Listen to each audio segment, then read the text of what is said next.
Hello, and welcome to SCG Global Spin. Our host today is Claudia Barrero. Claudia is a partner at PPU and is based out of their Bogota office.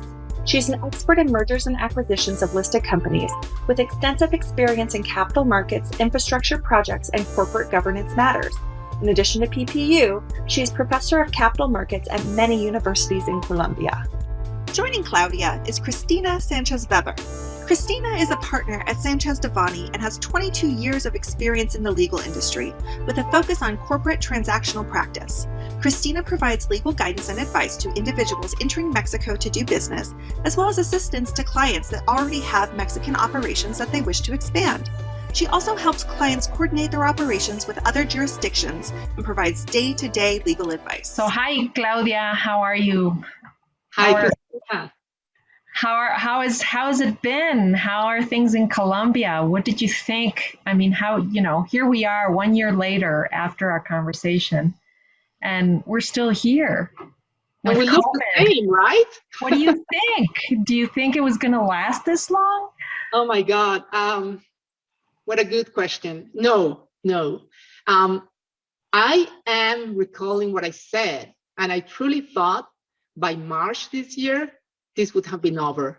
I truly thought we would be back in the office, working, traveling, the normal we knew. No, this has been too long. Yeah, I know. What about you? And, in Mexico, there's the traffic light system. So last Friday, we went into the green traffic light, which is no restrictions of anything.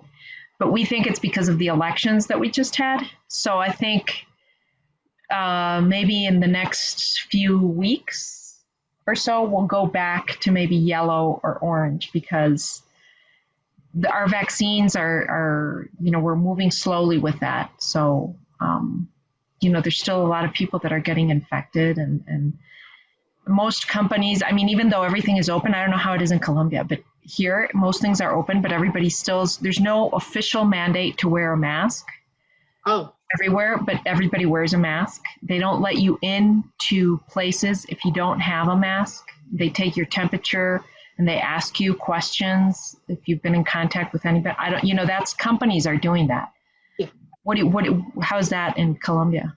Well, it's basically the same. We do have an official mandate to wear masks. So everybody here, basically everybody wears masks. But as in Mexico, the government said that, I think it's this Wednesday, everything is going to be open. But different from Mexico, we're in the middle of a peak. We are being the third or fourth country in the world on deaths every day. Very, very difficult. But as you know, I'm sure you have listened in the news that we are in the middle of a very, very strong social unrest. So I think the government is opening up the economy, just to control the social unrest. But we'll talk about that later on in this conversation. But no, the companies are not back. We're still working remotely, and companies, as in Mexico, are still. If you have, a meeting, very rare, but if you have one, they will take the temperature. They will make you wear masks. There's a lot of there are lots of protocols to go into places. What are the effects? Are you seeing any effects from this on your firm and on the economy? The firm did very good last year. Very good, actually. We had a very good year.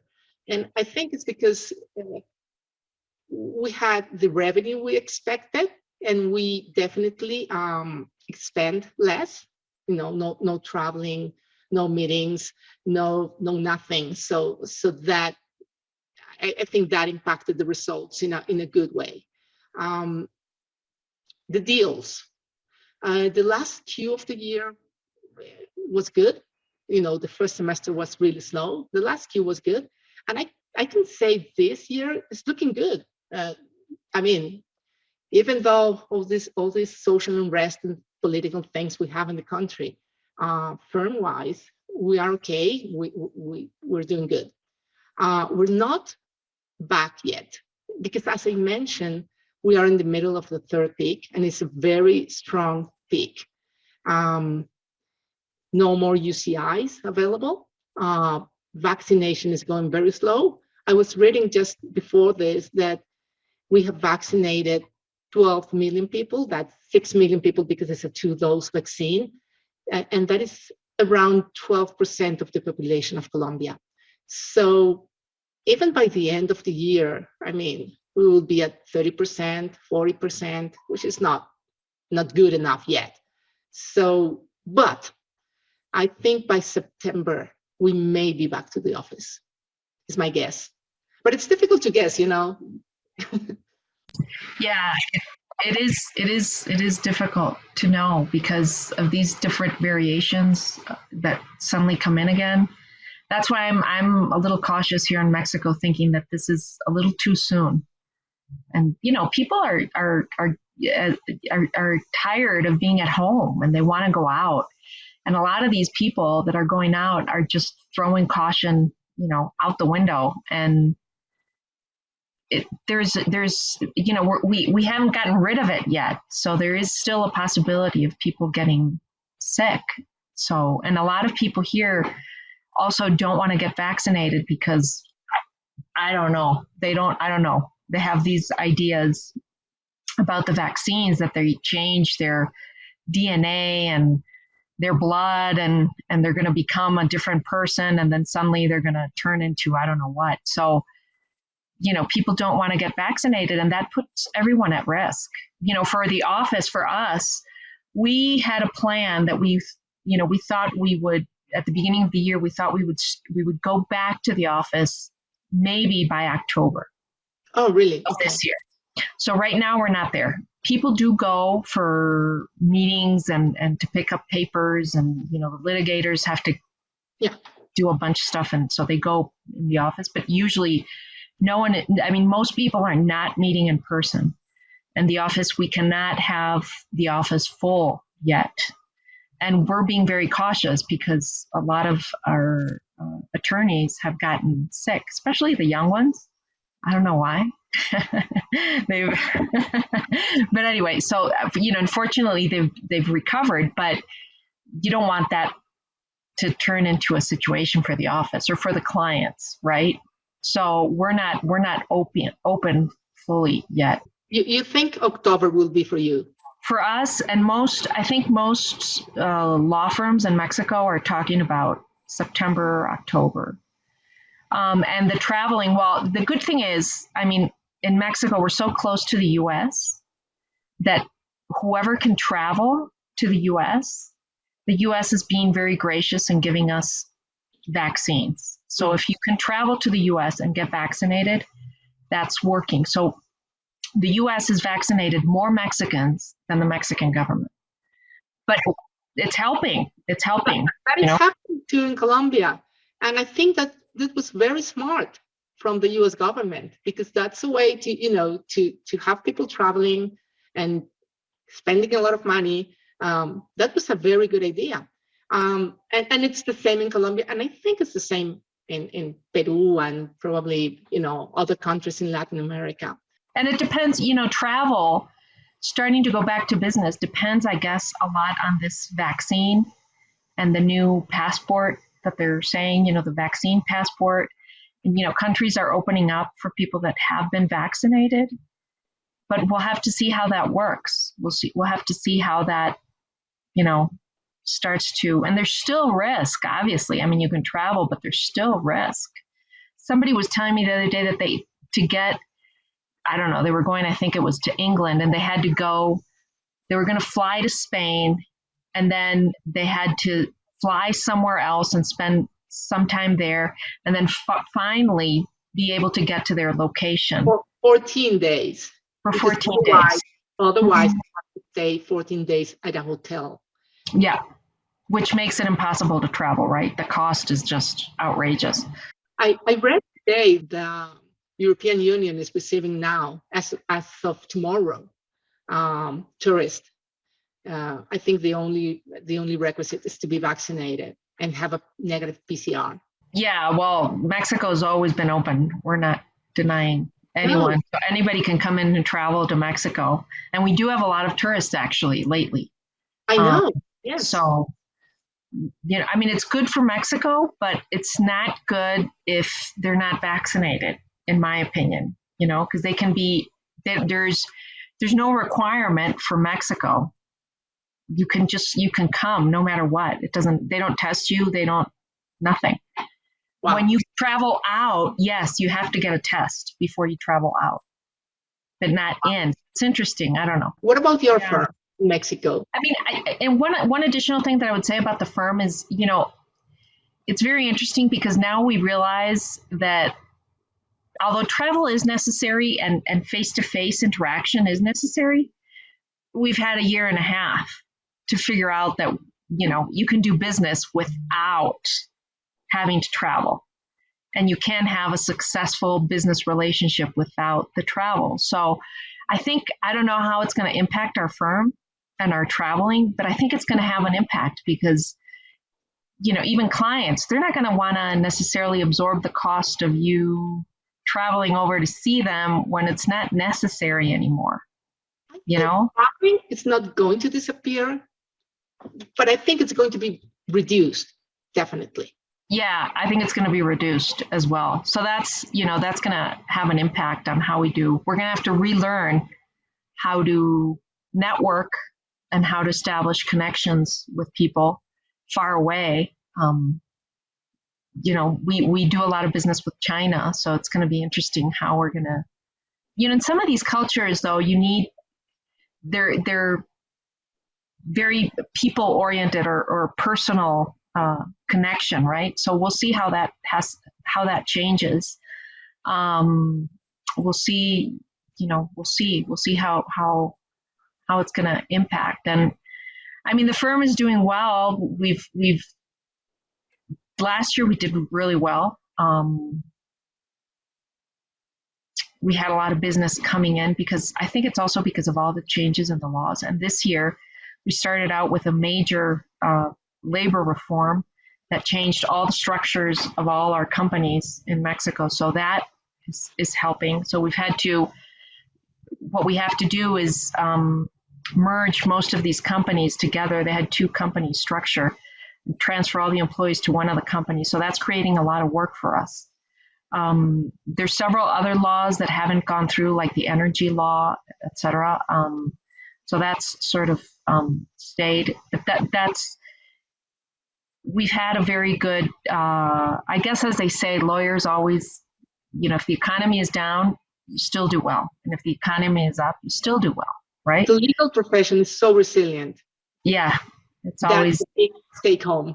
Yeah, so it may not be that mergers and acquisitions don't happen, but you have other practice areas in the firm that are doing really well. So that compensates, right?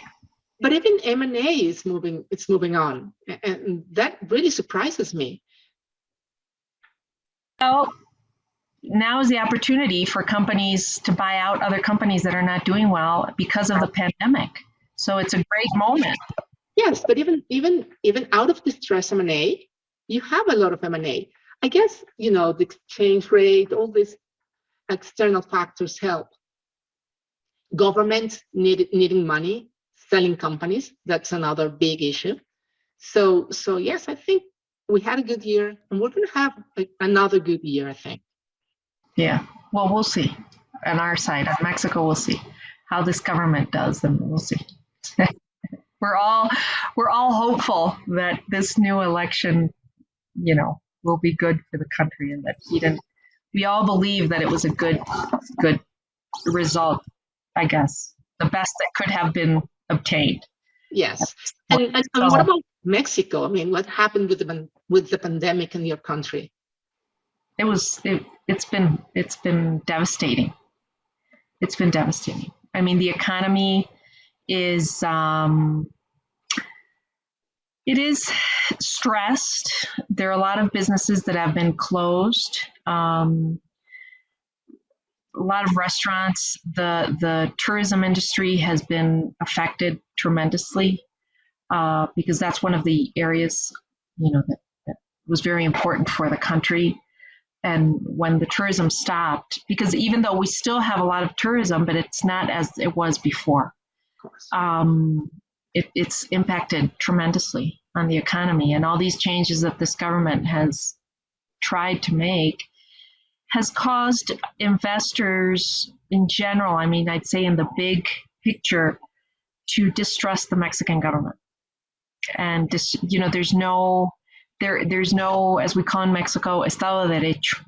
Mm-hmm. The rule There's of law. there's no trust. Oh, wow. that a lot of investors are wondering, well, can I get things done? Can I not get things done? Is it so corrupt that, I mean, we are seeing that. We are having these conversations with clients. The economy is suffering. I mean, we're stable, but it's suffering. It's not as good as it should be. And we'll see how that impacts in the next few years. How about you? How's Colombia? I don't know where to start. It has been also devastating. It has been very bad. I was reading recently, we have 51 million people in Colombia. We have 22 poor people in Colombia, 22 million people in Colombia. That is poor. 2 more million of poor people in Colombia because of the pandemic. 15% of unemployment. That is very, very bad. And now we have this social unrest, which is very serious. I mean, in all my life, I've never seen something like this. I don't know what the result of this will be, but you have to bear in mind that we have presidential elections in 1 year. Exactly in 2022, by May, we should have the first round of the presidential election. So this social unrest has been, it's also an instrument for the political parties, and that is very, very, very bad. So what, the experts are saying is that probably we will have this social unrest in a different level for the next year, because it has become a political scene. And that is very bad for investors and for the economy of the country. We have basically seen our roads blocked, and that is very bad. I think we will reach an agreement in the next 1 or 2 weeks, and things will come back to a kind of normal, but we'll see this social unrest for another year. What will happen after that? I don't know. But I have confidence. I mean, I have confidence that we will surpass this, as many other things in the past. But yes, the pandemic has been devastating with the country. And people are talking about a new social pact, whatever that is, because nobody knows what that is. Well, in Chile, it's a new constitution. I don't think we need a new constitution in Colombia. We have a very modern constitution, but it definitely means we need to look at things differently. And that is our task for the next year. Yeah, here, we don't want a new constitution, because that gives our president the authority, the possibility of changing things in his favor, and we don't want that. But I think there's a new order of doing things. I think people are realizing that the old way of doing things is not working anymore, and we have to find a new way for everybody to be stable. It's very interesting, because in Mexico City right now, after the elections, it's completely divided. So all the like counties of the city, or I guess you would call them counties of the city, that the president used to call of the rich, or that have all the businesses or all the economy, those voted against him. And all the other ones, where all the people were the rest of the people that he gave incentives to and all that, they voted for him. So it's completely divided, which is very interesting. That has never happened in Mexico. So we'll see how that impacts on businesses and because this president, he's always been against businesses, thinking that they just live on gold coming from the sky. He doesn't realize that people have to work, and that's what makes products sold, and that's what creates the economy. And that if businesses go, the economy is going to suffer. So we'll see how that impacts. It's going to be interesting. But what you're saying, Cristina, it's exactly what we're seeing here, and it's the very deep polarization of everyone, of the people, of the society. And you can see that basically everywhere. I mean, in every country. And the other thing that I see is a lack of leadership. You don't see these great leaders we used to see before. You don't see leadership, real leadership. And we need to do something about it, because this polarization it's very bad, and it's everywhere. I cannot say it's only in Colombia, it's only in Mexico. Look at Peru today. I mean, they're electing a president, and the president, whoever wins, is going to win for 10,000 votes or something like that. And that's a huge polarization. And that is no good for the countries, for our business, for the world. So we need to find a way to get out of that place, to move on. And we need leaders. I don't know where to find them. Yeah, exactly, because it's not only exclusive either to Latin America as it was several years ago. Now it's everywhere, right? Everybody is having situations that are tremendous. And I don't know, because it seems that people are very cynical and don't believe in the figure of government anymore, or in that kind of leadership. They are very cynical in the leaders in the government. Maybe, Cristina, and this is a question I'm making myself, maybe they don't feel represented anymore. And that is very bad. So we need to recover confidence. We need people to recover confidence in their governments. Yeah. But I don't know how that's going to happen if the governments continue to do things that they do, I don't know, but I mean, it's a time of change, and that's what is so interesting, I guess, and exciting about it, that there is a possibility of change, And what do you think has forever changed due to the pandemic? I mean, as far, for example, as businesses in our business, going back to work, going back to the office, like at 9 to 5, that's changed.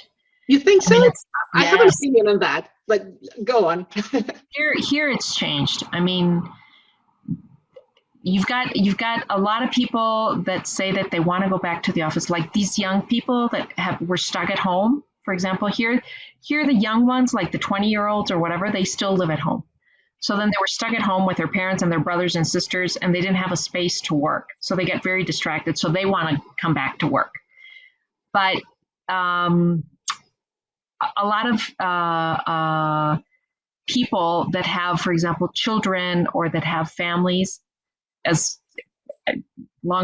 talked to several of our clients and coworkers and other firms, and they say, I don't want to go back to the office because of the flexibility you have at home. And for example, one of my issues is traffic. I don't want to get back into this whole thing of traffic and spending hours in traffic to try to get places. This is easier. It's just more time effective. I get, to spend more time with my kid, although she's going to go back to school now in August. I think they're going to go back already. So, I don't know. We'll have to see how that, but I think it's going to transform. I think it's going to transform. I don't think it's going to be the way it was. What do you think? I mean, what about for you? What's your opinion? I agree with you partially. I agree with you that flexibility is here to stay. But I don't know for how long. Because at the end, our business it's a very competitive business. You have a lot of associates, only few of them will be partners. And you'll start seeing associates competing for that position. And I'm not sure that if you stay at home, you will be able to make it. And that's very unfair, but that's what I think. I think this was very good for a while. I think flexibility will stay for a while, 1 year, 2 years. And this is a wild guess. And I think we will be all back in the office in a while. However, and now I'm thinking like the firm, like the organization, I'm thinking I have a lot of space and it's expensive. So if I'm going to be flexible, I'm going to change the way we operate. So if that happens, and only if that happens, then flexibility is here to stay. For us, and a lot of the firms that I speak to here in Mexico City, I think flexibility is here to stay. We'll have to figure out how to do it. But as that, the space is no longer necessary, as much space. Or maybe what you need are more, for example, meeting rooms instead of individual offices. That will probably change. In our particular case, and I think, with several firms in Mexico, they're reconsidering the way they compensate lawyers because they realize that it's changing. So that has to, so new formulas or new ways of compensation will change the way people are working, because now that people have flexibility, it's going to be hard to get them back into the office to stay, from 9 a.m. till whatever, because that's what it used to be in Mexico. You come in at 9 and then whatever. Yeah. It can be 11 o'clock at night and you stay. So that's changing also here. I was reading an article yesterday, in fact, talking about how culture of the office has nothing to do with being present in the office. And so now leaders have to figure out how to create a culture with people that are not in the office. That is the big challenge. That is the very big challenge, because one of the impacts we've seen is with junior lawyers. When they're in the office, you can train them. I mean, they see you working, they see you talking to the client, they are in the meetings, they are always learning. But now that they're at home, that's not happening. So for them, it's been very difficult, and especially they have to come back to the office because otherwise the training is not as good. I don't know, because we get them involved, they're always involved also in the conference calls. We have conference calls every day, and we review things. I don't know if that, I wouldn't agree necessarily, but we'll have to see how that. Let's say it's too soon to say. Yeah, I think it's too soon to say. I think we'll have to see. It's hard. It is, I do have to say, I think it's harder for them because it just changed their whole world around. And we're all trying to adapt to this new way, and they're sort of getting stuck in the middle, Well, their social life. I mean, junior lawyers have a social life in the office. Yeah, exactly. And now they're stuck at home with mom and dad. Yeah. Yeah, well, here they still have their social life. And I'll tell you why. They're all getting sick. One gets sick, and then the other, and then the other, and then it's like kindergarten. It's like when you're going to classes and one gets sick, and then the others start getting sick because the one. So I know they're seeing each other. That doesn't matter, but yeah, it's gonna be interesting to see, how that moves. I don't know. I mean, for us, other things that have impacted. I mean, this thing of the masks and all that, I don't think it's going to last forever. I've sort of gotten used to it. Like if I get into the car, I forget that my mask is there, or sometimes I'll come back home and I'll still have my mask on and I'll just leave it on and I forget that it's there because I've gotten used to it. But I think eventually it'll disappear. This thing of sanitizing your hands and all that, I think that's going to stay. You think it's going to stay? I think it's going to disappear. Yeah, I think that's a good practice. A lot of the young ones, it's like they're more insistent. Really? At least here. If you go to a restaurant, they have this thing at the entrance where you have to wash your hands. I think that is Oh. going to disappear. Yeah, that might be. I mean, yeah, like, so when you go into a restaurant, they're not going to take your temperature and they're not going to ask you all Yeah. these questions. What about traveling, Cristina? How are you seeing traveling? Business traveling. Here, it's not, I mean, at least for example, to the U.S., there's a lot of people that travel. People are becoming more confident now on traveling, and a lot of foreigners actually are traveling to Mexico. Well, that's a little Yeah. bit different here. And okay, business traveling, if the client is paying for that traveling, for sure, Yeah. that is okay.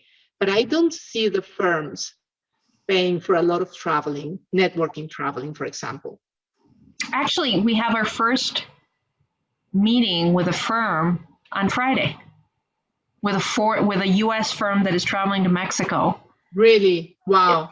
Well, they're going to Monterrey, but yeah, it's the first time. It's interesting. I was like, what? Really? You're going to come and visit? It's like, okay. Well, That's good though. Yeah, no, I think that's good. We're not there yet. I think we're going to spend, at least this year, we won't see any traveling. Yeah. Any business traveling or firm traveling. I think we can, like, I am planning to go to San Francisco. You are? Yeah. I wish you did. I think it'll be okay. I've traveled to the States for the vaccines and to take my dad and to bring me and blah, blah, blah. So I think that'll be fine. No, right. I agree with you on that. But I mean, what is the policy in your firm? Your firm is going to pay for that? Yeah. Oh, wow. So we're not going to have this year so much funds available for promotion and networking because it's mostly done, But if it starts to open up, we're going to take our criteria is just do it, go, because it's an opportunity. Other firms are going, basically, Yeah, that's good for you, Cristina. I don't think we're there yet. We may be there next year, not this one. But one thing I think has come to stay is virtuality. Zoom and Teams and all these virtual meeting programs and platforms are here to stay. I think a lot of meetings will be done now virtually, and only the really important ones will be done in person. So I hope it becomes easier for business purposes so that everybody has the best experience, and it's not, it's time effective, it's cost effective, and you get what you want to get through when the client gets what he needs or she needs, And he's seeing you, which is very important. I think teleconference platforms are gone. Oh yeah, I'll tell you. I took the Tony. Do you know who Tony Robbins is? Yes. Tony Robbins is a coach. Okay, so I've taken 2 of his programs virtually, and he has over 6,000 or something people going to these events. So if he can do it, honestly, anybody can do it, right? I mean, if he can have so many people and engage them and get them into the program virtually, as if you were there, in presence. Yeah. Is it as good? Well, I never went to one in person, but the virtual ones were excellent. He really gets you. You really live it. You really do. Oh, wow. You really do. So if he can do it, I think, my point is if he can, if there's a platform where you can have all those people, and he does it through Zoom, I think why not? You can do anything. Yes, you're right. Would you like to go back to normal? Yes, a part of me wants to go back to normal, yes. And there's another small part that wants to keep some things, like virtuality, like a little bit of flexibility. But yes, I miss normal. I want to go back to traveling a lot. I want to go back to meeting my clients. The work, the preparing contracts and that, I can do from home. But the other part of my work, which is huge, I really miss it. Yeah, you know what I miss is the social aspect of it. I mean, I like talking to people. I like not only going out to lunch and that part, but just meeting people and being able to talk and which sometimes on the telephone or on a conference you don't get into that personal aspect of it because it seems like it's like, so yeah, here we are for the meeting. Let's get to it. Let's not waste time on how you are or whatever. So that I miss that. I think that's going to be. But I think we're going back to that. I mean, maybe not as fast as I want, but I think we will be back to that because we're humans. We need that. You know what else here is, so here you're not supposed to hug anybody and you're not supposed to kiss. And that is, Mexicans are so, we just love to hug people. We hug and kiss everybody. Exactly. So that's, I mean, it's, I don't know how that's going to change, if that's going to change at all here. That is going to be back. That is part of us. Hopefully, because that's a good, I like anyway. I really want to go to San Francisco. I'm going to push that. What you should do is you should travel to Mexico. And then from here, just go. I mean, if there's any, I don't know, if there's any restrictions. No, U.S. has no restrictions at all. No, but Colombia, for you. I don't think so. It's more the budget. Oh. Yeah. But it's one trip that you, I know, you're only going to take one trip this whole year. Yeah, Cristina, I really want to go to San Francisco and see all the friends at SCG, really. I miss that. Yeah. Well, hopefully things will we'll keep moving forward in a good way from now till September when the meeting is.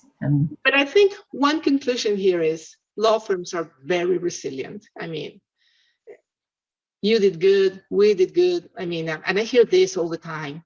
It's more the firms that did okay than the firms that went really broke or something like that. I don't know anyone, not one. So it's just, we just need to be very resilient and to listen and to be able to adapt. That is the new normal. My niece graduated from high school yesterday, and the principal was saying that they were very special because they spent the last 1.5 years homeschooling, doing things so differently, and that they were able to adapt. And I think that is true. And I think the big lesson here is we need to know how to adapt to the new normal. And I suspect we're going to have new normals every year. I suspect future is going to be very rocky. So we need to adapt. And so far, so good. We're doing it. Well, also, I don't know if I'm sure you've read that after, historically, after, for example, the Spanish flu, a boom in the economies came and a new, I guess, innovation in a way of, of finding other ways of doing things. So that's a good outlook for the future is, new ways of doing things. And it does give hope and it does give optimism and something to look forward to of this new boom that will come from this 1.5 years of being locked down. People are anxious to get their business running and to get, ahead and to sort of gain, gain more time or move forward quickly from that 1.5 years that they lost. So that's an interesting outlook, and it's a very optimistic, and I kind of like that. I kind of want to see how we can innovate and move forward and make our business better for our clients. I like that conclusion. I like it very much. Let me tell you one thing. If I go to San Francisco, which I really want, I will hug you. So wear your mask. I will. Yes. I will hug everybody. I don't care. Thank you. Anyway, okay. Thank you, Claudia. Good to see you. Bye-bye. Thanks, Cristina. Bye. And that concludes our recording. Thank you for joining us today. You can find this and many other episodes at scgglobalspin.com.